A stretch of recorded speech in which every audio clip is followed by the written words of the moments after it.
Bienvenidos a Los Maestros del Valor, el primer programa de evaluación en México. El día de hoy conoceremos a la doctora Susana Fernández Águila. Ella es egresada de la licenciatura y de la maestría en Ciencias de la Arquitectura por parte del Instituto Politécnico Nacional. Además, cuenta con el grado de doctor por parte de la máxima casa de estudios, la Universidad Nacional Autónoma de México. Cuenta con múltiples diplomados y acreditaciones en cuestión valuatoria, pero resaltamos que en los últimos años se ha vuelto un referente a nivel nacional y latinoamericano en el tema valuación de edificios históricos y valuación de inmuebles catalogados. En el año 2011 presentó de manera magistral la ponencia Transferencia de Potencialidad, una alternativa para la conservación de inmuebles catalogados. Dicha ponencia le valió ganar el primer lugar del certamen en el Congreso Nacional de Evaluación. Así que, sin más preámbulos, acompáñenme a la Ciudad de México a conocer a la doctora Susana Fernández Águila, una auténtica maestra del valor.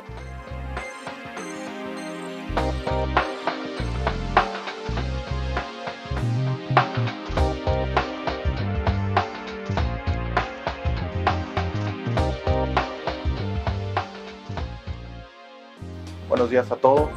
Nos encontramos con una de las mayores exponentes a nivel nacional y latinoamericano en lo que respecta a la materia evaluación de edificios históricos y catalogados. Nos alegra mucho que haya aceptado esta entrevista, así que pues muchas gracias y bienvenida, doctora Susana Fernández Águila.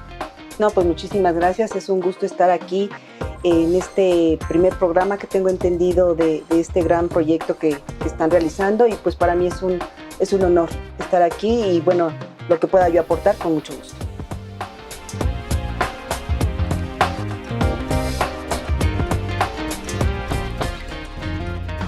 Ya hoy queremos revisar algunos de los temas y conceptos que ha expuesto en los últimos 10 años a nivel nacional y latinoamericano.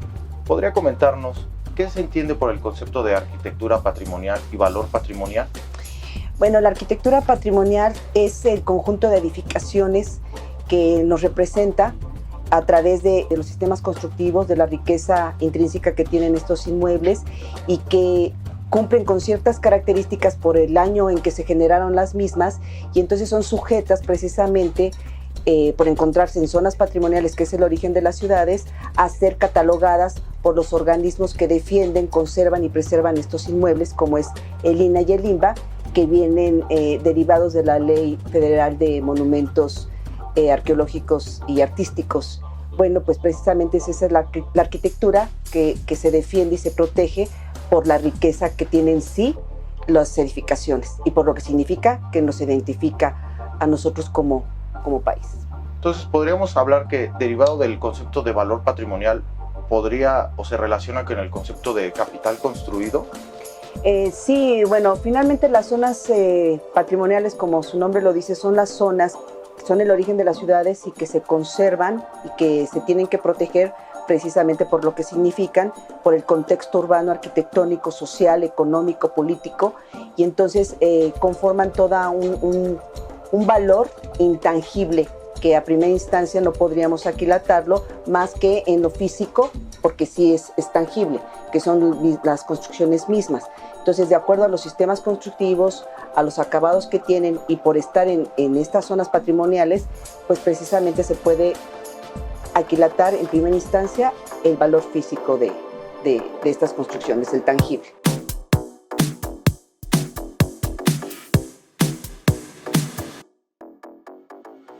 Finalmente estamos en una zona patrimonial ahorita, en un área patrimonial.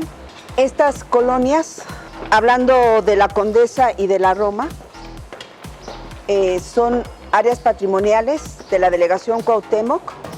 Se generaron a principios del siglo XX.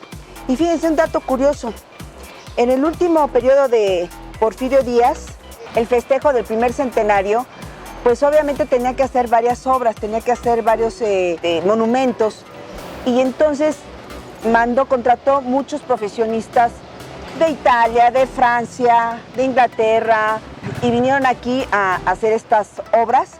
Y obviamente tenían la necesidad todos estos profesionistas de traer a sus familias porque no salían rápido en un periodo corto. Y entonces estos primeros profesionistas generaron estas colonias que son los que los habitaron. Y generaron la colonia Roma, que está pasando Insurgentes. Por eso es que la colonia Roma está rica en estilo ecléptico. O sea, tiene de varios estilos porque fueron varios profesionistas los que vinieron aquí. Entonces hicieron esa riqueza. Y la Condesa sí tiene mucho estilo Art Deco. Esta es la avenida, una de las avenidas principales de la Condesa, que es Ámsterdam. Ámsterdam es un circuito porque antes aquí hace muchos años era un hipódromo. Y entonces por aquí era por donde corrían los caballos. Así es. Para nuestro público, ¿qué características debe cumplir un inmueble para ser considerado como inmueble histórico? Tal vez que haya participado en un evento de la historia, que algún personaje haya pasado ahí alguna noche. ¿Podría comentarnos algo acerca de esto?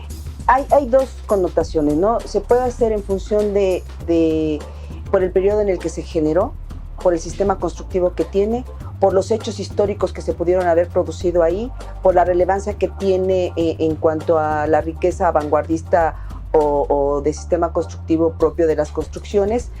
Las dos instituciones que de alguna manera rigen este catálogo, pues tienen obviamente sus preceptos, sus conceptos para poder determinar cuáles características son las que se van a tomar en cuenta para poder hacer ese catálogo y clasificarlo como un inmueble. Bueno, para empezar, todos son inmuebles catalogados. Hay algunos que son con valor histórico o que son históricos y que no están propiamente catalogados, pero sí cumplen con ciertas características que deben de tener estas dos instituciones para que puedan generar o sean parte de un catálogo.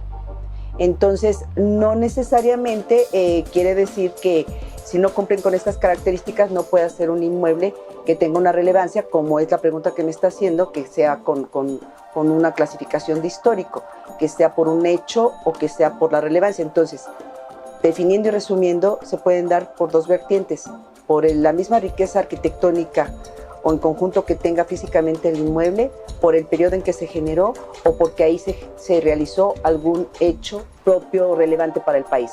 Y referente a este tema, las instituciones, Instituto Nacional de Antropología e Historia del INAH o el Instituto Nacional de Bellas Artes, el INBA, ¿se entrelazan, comparten alguna legislatura o dividen a partir de un periodo de tiempo, tal vez de la conquista a la fecha? ¿Hay alguna clasificación al respecto? Por supuesto que hay una clasificación. Estas dos instituciones emanan de la Ley Federal de Monumentos Arqueológicos y Artísticos, y cada una de estas instituciones van a normar un periodo en específico.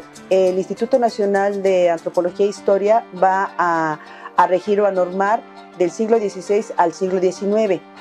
Y el Instituto Nacional de Bellas Artes del siglo XX a la fecha.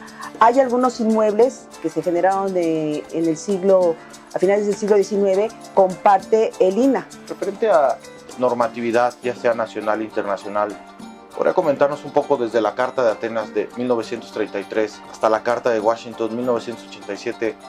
¿Qué valores, qué propuestas metodológicas proponen todos estos documentos sobre la conservación de edificios históricos y catalogados? Bueno, la que da origen precisamente a que se vayan generando varios tratados, toda esa normatividad internacional que es con la que de alguna manera México entra en los años 70 del siglo pasado a normarse también y a generar una ley competente propia para su país, pues precisamente lo da la Carta de Atenas de 1933, que es la que genera una serie de preceptos para la conservación y preservación de los inmuebles y va indicando qué conceptos son los relevantes que se tienen que cuidar, cómo si hay alguna intervención se tiene que hacer en términos de restauración muy bien cuidada, de tal manera que no pierda la esencia del inmueble, como también en esa misma carta genera que debe de ser cada país el que tenga con base a su legislación se pueda generar esa conservación y preservación de los mismos, y con ella se van generando una serie de tratados, siendo una de las más importantes la Carta de Venecia, donde ya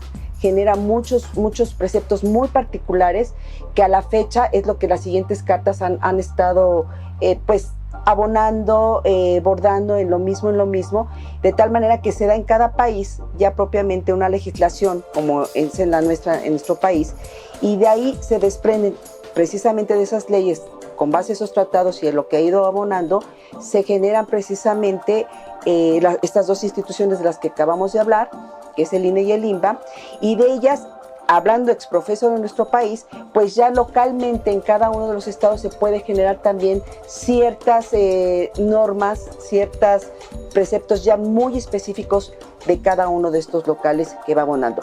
Todo siempre con la vocación y el fervor de poder darle una oportunidad a los inmuebles para que se vuelvan a activar económicamente, pero sin perder la esencia por la que fueron catalogados.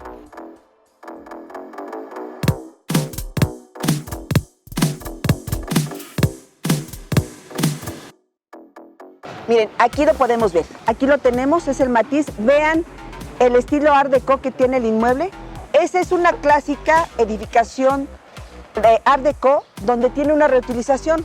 Es una casa que se le dio por medio de una unidad económica, en este caso de un restaurante que es una franquicia de Matiz, le dieron la oportunidad de reactivarse económicamente y con ello, pues precisamente preservar y conservar el inmueble, porque no ha perdido la esencia del inmueble como tal. O sea, está adaptado, pero sigue siendo catalogado. Exactamente, por supuesto. Entonces se permite la actividad productiva mientras no toquen la estructura del inmueble, ¿no? Así es, y debieron haber tenido un proyecto donde las instituciones como el INA y el INBA, en este caso el INBA, aprobó para la ejecución del mismo. Y bueno, como ven, es una avenida muy bonita, la Condesa, y tenemos muchos estilos aquí Art Deco. Aquí tenemos varias edificaciones que en su momento fueron sujetas de transferencia de potencialidad. Aquí podemos ver mucho estilo Art Deco. Este es otro edificio, este es un edificio habitacional, aquí lo tenemos, y sin embargo en la parte de abajo tenemos una unidad económica, junto con un edificio de los años 50 que es totalmente funcionalista, que fue posterior a este. Entonces seguramente demolieron de la colonia propia, del origen de la colonia Condesa, para dar paso a este edificio también habitacional, pero que es totalmente funcionalista. Entonces demolieron un edificio Art Deco para hacer uno con enfoque funcional. Así es. Así es. En los inmuebles adaptados, ¿hay alguna restricción sobre las modificaciones que se tengan que hacer para que funcione como unidad económica? ¿Con Sí, por supuesto. ¿Deben de ser desprendibles o retirables? Deben ser reversibles. Reversibles. En términos de restauración hay un concepto que se llama integración. Entonces, cuando se le quiere dar la reutilización a un inmueble, primero se tiene que ver que la zona lo permita, que el uso lo permita, que SEDUBI lo permita, y que el mismo inmueble se le pueda hacer esa integración sin perder la esencia del inmueble. Entonces, ¿qué es lo que quiero decir? Que hay un comité técnico entre las partes, las instituciones que conservan estos inmuebles junto con SEDUBI, que se permita para que haya un proyecto de restauración donde se avale que puede haber esa integración y que lo que se pueda rescatar del inmueble se pueda integrar perfectamente con lo nuevo. Y, por supuesto, que sea reversible eso que van a incluir al inmueble, ¿no? Para que en cualquier momento pueda ser reversible, lo puedan retirar. Entonces, es uno de los preceptos. Este hotel lo acaban de restaurar. Es el Hotel Parque México, el de color azul. Vean toda la integración que tiene arriba. Sí. Esa integración es el restaurante que se llama Restaurante Terraza. Y precisamente dentro de esa restauración hicieron esa integración. ¿Y qué fue lo que generaron? Un restaurante ex profeso, comunidad económica, y con ello, pues obviamente, mayor recurso. Entonces, se genera una unidad económica a partir de una integración, ¿verdad? Por supuesto, por eso es tan importante, abonando en lo que platicamos hace un rato, una manera de poder evaluar un inmueble es con base a su potencialidad que tiene por la reutilización que se le puede dar al inmueble. Entonces, aquí nos queda muy claro lo que es la reutilización. Bueno, en este caso, el inmueble sigue conservando el mismo uso, pero se le está haciendo una integración. Okay. El caso que vimos de Matiz, se le dio una reutilización a lo que por vocación era habitacional de origen. Okay. Y se le dio una reutilización de un restaurante. Okay. Entonces, aunque hay una teoría, cada caso es diferente y hay que ir haciendo sus particularidades. O sea, no podemos decir, la metodología siempre va a ser esta. No. Sí, dependiendo de lo que sea, y será mucho también el ingenio con que el evaluador resuelva ese inmueble, ¿no? Pero hay muchas maneras. Si tomamos los conceptos de costo, precio y valor, más allá de las definiciones si son de INDAVIN, de las normas internacionales de evaluación o de Sociedad Hipotecaria Federal, bueno, hay una parte donde el costo es la parte objetiva para reproducir el precio, lo que se intercambia, y el valor, el bienestar subjetivo que puede representar para el individuo. Entonces, bajo este tenor podríamos decir que los inmuebles históricos o los edificios no tienen precio porque no podemos encontrarlos en el mercado para reproducirlos, pero sí tienen un valor para la sociedad. ¿Es correcto esta apreciación? Sí, si nos vamos al concepto más allá de las definiciones, como acaba de comentar, yo podría definirlo de la siguiente manera.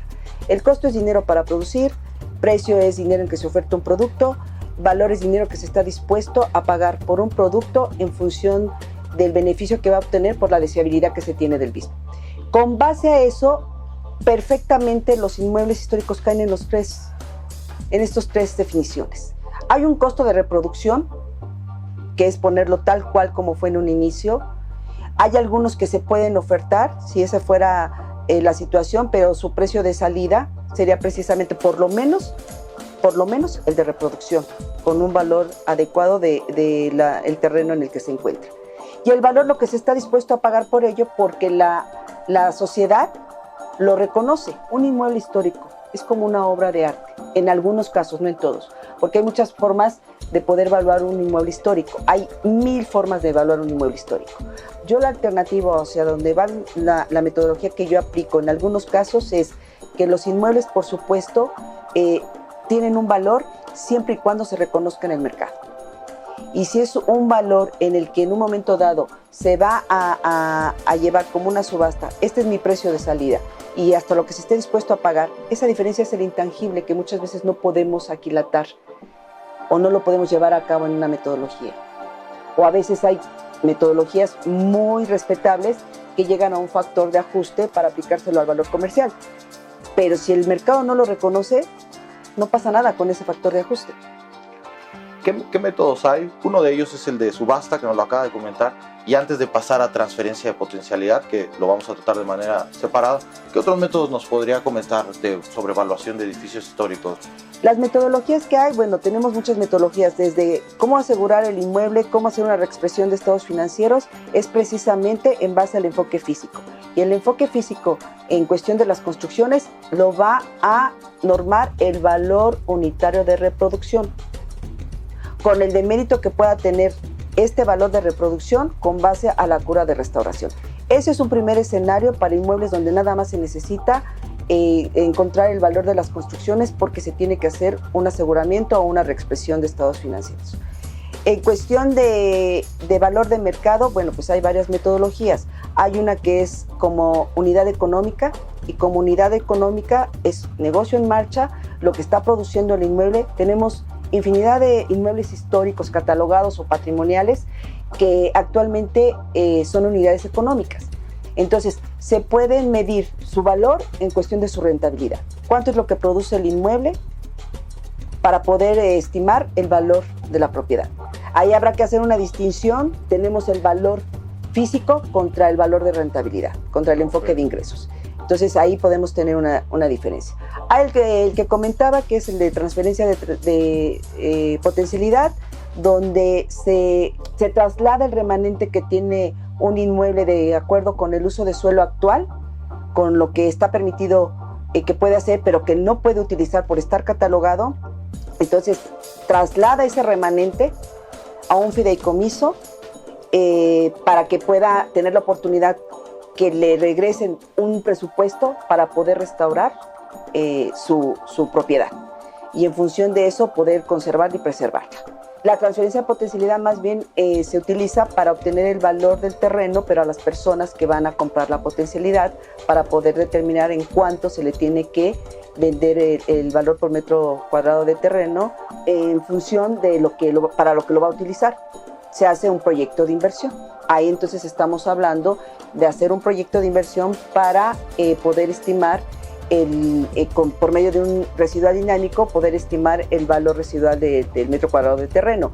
Y en otros casos se puede hacer la reutilización de un inmueble histórico con base al uso que se pueda realizar, siempre y cuando se haga un proyecto de inversión integral con las instituciones adecuadas, INA, INBA y CEDUBI, para saber qué se puede rescatar del inmueble, si es todo, si es la primera crujía o si nada más es una fachada, para poder estimar el uso potencial que pueda tener el inmueble y con ello la rentabilidad que pueda generar para obtener su valor comercial. O sea, hay infinidad, todo es cuestión de la creatividad que pueda tener el evaluador para determinar en función de qué escenario o con qué enfoque lo va a poder llevar a cabo para poder estimar el valor comercial, el valor rentable, el residual, en fin, todas las oportunidades y la gama que es tan extensa para este tipo de inmuebles. Por un lado tenemos en base a lo que produce o a su rentabilidad el enfoque, ¿no? Vale por lo que produce, si es el enfoque financiero o el flujo, ¿no? Tenemos por otro lado el valor tope, que es el máximo, pero también podemos calcular uno parcializado, que sería el valor unitario de reproducción. Entonces, esta conclusión sería correcta: el valor unitario de reproducción más el intangible es el valor tope, ¿verdad? Pero algunos métodos no miden ese intangible, sino solo el valor unitario de reproducción. No, es que todos lo pueden medir, porque todavía no hemos hablado. Ahorita estamos hablando de las metodologías para obtener el valor comercial. Pero si hablamos de una metodología para obtener el valor intangible, ahorita nada más habíamos comentado uno que puede ser el de llegar a una subasta, pero eso estamos hablando como de una obra de arte, por inmuebles que a lo mejor dirían, es que eso, ¿cómo lo puedo medir? ¿No? Todo se puede medir. Pero hablando de un intangible, pues es en función del valor de oportunidad, que no hemos hablado del valor de oportunidad. Y el valor de oportunidad nos va a dar el valor intangible de lo que ya no puede utilizar un inmueble catalogado. Ese remanente de lo que ya no puede utilizar, esas rentas que ya no puede obtener, todo ese valor que está restringido, ese sería el valor intangible de un inmueble. El valor total del inmueble sería el valor que nos da precisamente por el principio del mayor y mejor uso. Utilizamos las condiciones en las que está el inmueble, vemos cuál es la potencialidad, sacamos el valor comercial de este terreno y después hacemos una sustracción, una resta de lo que es ese valor que nos dio por la potencialidad, por la máxima potencialidad que tiene el uso de suelo, menos el enfoque físico, y entonces esa diferencia nos da el intangible. Entonces... Y todo es medible, o sea, y no estamos sujetándolo, eso nos lo da y no es que lo reconozca el mercado, eso nos lo está dando precisamente los planes de desarrollo urbano. La transferencia de potencialidad no necesariamente es en el lugar donde se va a hacer el desarrollo quien va a comprar la transferencia. Vamos a suponer, estamos aquí muy cerca, aquí pasando Avenida Insurgentes, o aquí mismo en la Colonia Condesa donde estamos, hay casas habitación que son de 2 niveles, que están catalogadas, que están restringidas, y que tienen a lo mejor un uso de suelo H5 con un 20% de área libre. Y estas construcciones tienen un remanente, porque nada más tienen 2 niveles, pueden llegar hasta 5 niveles, ya no lo pueden utilizar, y a lo mejor su área libre es mucho mayor que la que pueden ahorita utilizar. Se saca cuáles son los metros cuadrados que ya no pueden ellos utilizar y los transfieren a un fideicomiso, que eso lo regula SEDUBI. Y a lo mejor llega alguien a comprar transferencia de potencialidad en otro lado que no es en la Condesa o que no es en la Roma, que es en Reforma, y ahí no le van a comprar directamente al que transfiere la potencialidad. A través del fideicomiso. A través del fideicomiso. Esa es la transferencia de potencialidad. No es de particular a particular. Todos los que son inmuebles que pueden transferir tienen que ir a SEDUBI para ver si se puede hacer esa transferencia, porque haciendo esa transferencia ya no es reversible. Ya una vez que pasa esa transferencia, ya no se le puede hacer nada al inmueble, queda totalmente con un candado. Y sobre el inmueble que recibe o que compra la transferencia de potencialidad, ¿hay también ciertas características que deben tomarse en cuenta?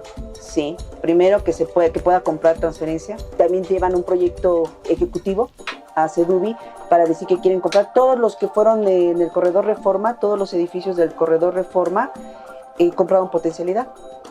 Y entonces ahí va en función para qué compraron esa potencialidad, qué uso se le va a dar, porque ahí se hace ese proyecto de inversión, pero propiamente del edificio receptor, no del transmisor, del receptor. Si mi potencialidad, si yo quiero comprar, y no se compran niveles, se compran metros de construcción, que al final de cuentas con el COS y el CUS uno va a ver cuánto es lo que vale el terreno, ¿no? Y entonces lo que hacen es, se hace un proyecto de inversión para estimar cuánto es lo que vale el terreno como un residual dinámico en función del uso para que lo van a utilizar, para que paguen la parte proporcional que le corresponde de terreno a los metros de construcción que quieren comprar. Ok, esa observación es interesante para nuestro público. No se compran pisos, se compran metros. Y no hay entre particulares, sino que uno le vende al fideicomiso y el fideicomiso es el que configura todo para venderle al receptor, ¿no? Sí, pero no se compran pisos, se compran metros. Se compran metros. A COS y CUS, ¿no? Exactamente. Exactamente. Ya lo que es de particular a particular, ese es otro instrumento que son los polígonos de actuación, esa es otra cosa. En particular de transferencia de potencialidad, así es como funciona y se genera a partir de la década de los 80 del siglo pasado, para beneficiar en primera instancia a la Catedral de México y que da a origen a obtener recursos. Y quiero hacer una dotación de esos recursos que se generan en el fideicomiso. Una parte va para las áreas comunes, las áreas de recreación, las áreas abiertas para mantenimiento, para el disfrute de la sociedad. Por ejemplo, el Paseo Madero, que se cerró, ese fue sujeto precisamente a que todo lo que se había generado de transferencia de potencialidad fuera aprobado para ese corredor peatonal, que hoy por hoy es uno de los más concurridos todos los días.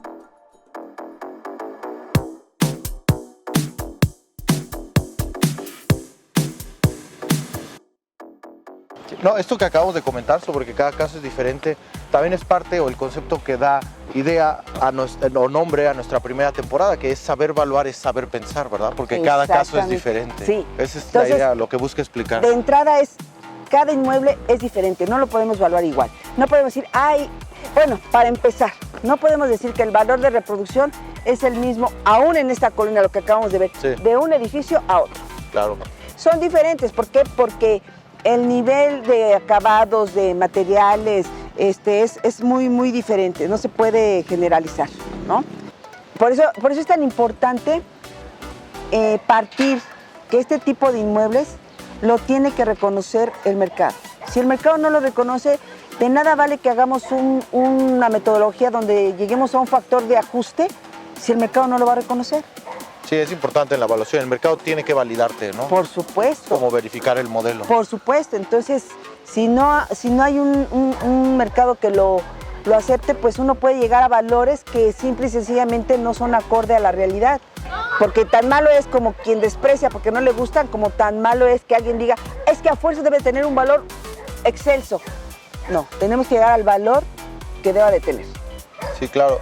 Sí, es importante. Bueno, en la evaluación en general, no solo en edificios históricos, el modelo tiene que estar validado por el mercado o por la realidad, porque si no podemos caer en el error que matemáticamente sea correcto, pero que no refleje el mercado, ¿verdad? Así es. O que hay una brecha entre el modelo matemático y la parte real o la parte que nos valida. Pero lo que sí es importante es ver la reconfiguración a través de la reutilización de los inmuebles catalogados, que les da la oportunidad a poderse preservar y conservar en función de la rentabilidad que puedan tener por el uso que puedan explotar. Y algo importante que hay que destacar de estos inmuebles es que no es algo que podamos hacer solos. Esto es una área en la que es interdisciplinaria, donde entran varios actores para la evaluación, la asesoría, para darles oportunidad a estos inmuebles para su preservación y conservación. Finalmente quería preguntarle, las nuevas generaciones, ¿qué pueden hacer para impulsar esta materia de evaluación de edificios históricos y catalogados desde el punto de vista de nuevas metodologías, debatir sobre las actuales, incorporarlas a normatividad? Siempre a veces hay una brecha entre la academia, lo que se ha investigado, y lo que está en las normatividades, ¿no? Como comentaba ahorita en Sudamérica que no lo tienen. ¿Qué podrían hacer o qué parte se puede reforzar desde el punto de vista de las generaciones que vienen empujando, de los jóvenes que están por titularse, temas de tesis? ¿Qué mensaje podría comentarnos para ellos?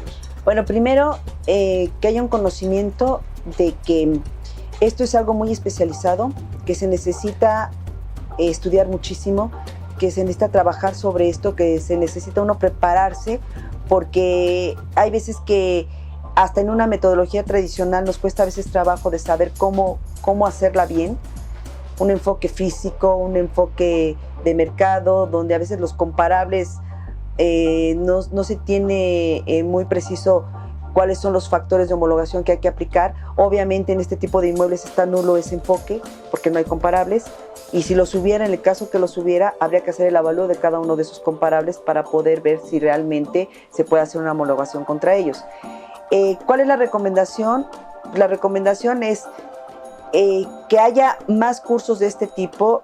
Ahorita estamos participando en la especialidad de la Universidad Autónoma de México, aquí en la Ciudad de México, y la verdad es un gusto ver los jóvenes que están muy interesados en este tipo de temas, y entonces aquí nos da la oportunidad de poder abonar en ese sentido, empezar por que sepan cuáles son las leyes, que las investiguen, que vean la importancia de la restauración, que vayan haciendo los primeros trabajos de investigación, que es un inmueble catalogado, que vayan a la visita, que sepan cómo hacer un verdadero enfoque físico en función del valor de reproducción. Entonces, ese entusiasmo, irles quitando esas telarañas de que a veces tenemos de que no apreciamos nuestro patrimonio para empezar, que no tenemos muy bien asimilado nuestra identidad a través de estas edificaciones. Entonces yo creo que podemos abonar mucho. Es una beta importantísima de explotar para los valuadores, porque nos podemos volver asesores. En nuestros hombros está el patrimonio de las personas. Si un valuador de por sí tiene una responsabilidad tan grande, porque siempre estamos estimando el valor del patrimonio de alguien, si no sabemos aquilatar este tipo de inmuebles porque los despreciamos o porque no nos gustan, pues imagínense qué va a pasar. Entonces yo creo que hay que abonar mucho, las generaciones vienen empujando, hay que manifestarles ese interés, ese gusto por nuestro México, por nuestra identidad, a través de estas edificaciones, regresar a la ingeniería de costos de los sistemas constructivos desde el siglo XVI al siglo XIX, para empezarnos a involucrar en la importancia que tiene y por qué son catalogados, por qué son importantes, por qué son distintos, para poderlos evaluar distintos. Bueno, finalmente, doctora Susana, muchas gracias por habernos acompañado. Quería preguntarle si hay alguna frase que le gustaría compartir con nuestra audiencia que refleje la importancia de conocer la valoración de los edificios históricos. Bueno, definitivamente yo siempre cierro mis cursos, conferencias, pláticas con algo que he llevado ya durante más de 10 años, y es: el que no conoce sus raíces no sabe de dónde viene, y el que no sabe de dónde viene no sabe a dónde va. Bueno, pues muchas gracias por habernos concedido esta entrevista, doctora Susana. No, pues un placer. Es usted una auténtica maestra del valor. Gracias. Muchas gracias. Muchas gracias por habernos acompañado. Esto ha sido todo por hoy. Los espero en nuestro próximo episodio, donde conoceremos a nuestro siguiente maestro del valor y nos ayudará a entender por qué saber evaluar es saber pensar.